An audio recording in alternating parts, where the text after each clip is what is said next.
Okay, एक strategy share कर देते हैं। स्ट्रैटेजी कुछ नहीं होती है किसी भी एग्जाम की। एक एग्जाम की स्ट्रैटेजी ये होती है, आप पीवाईक्यू उठा लो।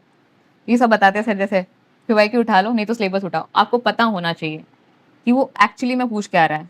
ये नहीं है कि मैंने अगर, आप मान लो हिस्ट्री उठा रहे हो, आपको एनसीईआरटी पढ़ रहे हो हिस्ट्री के लिए। हिस्ट्री में 3 पार्ट है हमारे, मॉडर्न, मिडेवल और एंशिएंट। एक जो आता है आर्ट एंड कल्चर, जिसको हम हिस्ट्री काउंट नहीं करते हैं।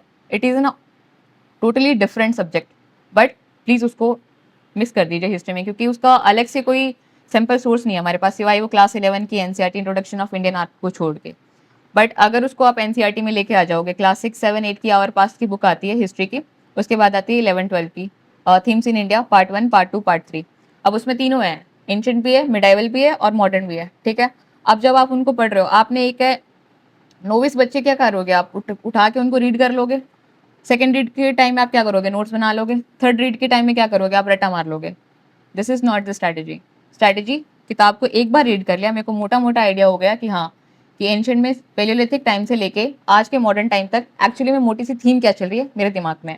बुक को बंद कर दो, अगर आ गई मोटी मोटी थीम, मेरे को पता है history, now start PYQ. PYQ में क्या करना है आपको, पिछले किसी भी 15 साल के, नॉट 10 साल, 15 या 20 साल, मैक्सिमम आप 25 ईयर्स के उठाओ, मैं तो कहती हूँ। उसमें क्या करो, हिस्ट्री के सिर्फ क्वेश्चन उठाओ।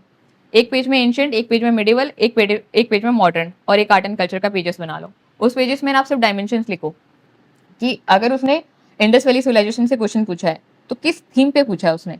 आईवीसी तो टॉपिक है, it's not a theme. IVC is a topic. उस आईवीसी के अंदर में थीम क्या है, कि वो किसी पर्टिकुलर स्ट्रक्चर के बारे में पूछ रहा है, किसी उनके प्लानिंग के बारे में पूछ रहा है, क्या उनकी सोशल लाइफ के बारे में पूछ रहा है, या उनकी इकोनॉमी के बारे में पूछ रहा है। दिस इज एन आईवीसी का टॉपिक। देन आता है कि भाई वैदिक एज का क्या है, वैदिक एज की थीम के बारे में, मतलब उसमें कौन सा डायमेंशन उसने कवर किया है, क्या उसने वुमेन के बारे में कवर किया है, क्या उसने किंग के बारे में कवर किया है, क्या उसने कोई पर्टिकुलर वहाँ का कल्चर था उसके बारे में कवर किया है। सिमिलर वे में आपको पूरा एंशिएंट के टॉपिक के सब टॉपिक के डायमेंशंस आपके पास होने चाहिए, कि मेरे पास डायमेंशंस आ गई। एक टॉपिक से आपके पास कम से कम 15-20 आ जाएंगे डायमेंशंस, अगर आप 20 साल के 25 साल के पीवाईक्यू करोगे तो।